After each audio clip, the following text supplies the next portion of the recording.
আসসালামু আলাইকুম। ওয়ালাইকুম আসসালাম। সামাদ ভাই ভালো আছেন? আল্লাহ পাক রাখছে খুব ভালো।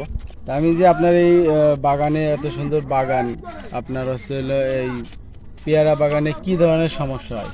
সমস্যা ধরেন এখানে জাপ পোকা লাগে, জাপ পোকা তারপরে বল্লা পোকা লাগে, গল্লা পোকা এবং দেখা গেছে যে পেয়ারার ডিসকালার হয়ে যায়, হ্যাঁ। ওই একটা ছিট ছিট ভাব আসে। শীত শীত বাবা আসে। এইগুলি এনে তারপরে ছবি পাতার করে নিচে যে সাদা পাতা মাছি, নিচে যে ডাউন মিলিডিউ এটা রোগ। আপনার এই মাকড় লাগে, মাকড় লাগে। এইগুলি দূরত্ব রাখলি মোটামুটি এইগুলো সবচেয়ে ভালো হয়। এই যে সমস্যাগুলো সমাধান আমি আপনারে অল্প কিছুতে সমাধান দিই।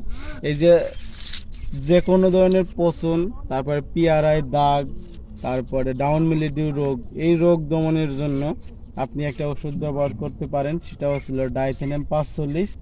আর এই যে আলবিন্দে দেয় পোকা না, আলবিন পোকা, আর এই যে মাকড়, হ্যাঁ এইটার জন্য আপনি আলবিন্দনে পোকার জন্য ব্যবহার করতে পারেন ফেনোসকুইক অথবা সোলেমন। আর মাকড় আর জাপ পোকার জন্য ব্যবহার করতে পারেন ওভেরন আর কনফিডর।